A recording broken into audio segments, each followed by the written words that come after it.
Nagbabala ang Cybercrime Investigation and Coordinating Center o CICC sa publiko at maging sa mga kandidato na huwag magpaloko sa mga umano'y election experts. Ayon sa CICC, nangangako ang mga ito na babaguhin ang resulta ng eleksyon kapalit ng 50 million pesos o higit pa.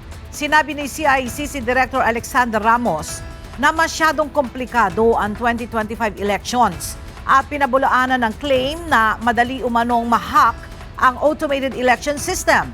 Ang pahayag ng CICC ay kaugnay na rin sa lumabas na video sa social media ni Reyna Mercedes, Isabela Vice Mayoral Candidate Attorney Jeril Harold Respicio, na kung saan sinabi nito na maaari umanong mamanipula ang resulta ng eleksyon.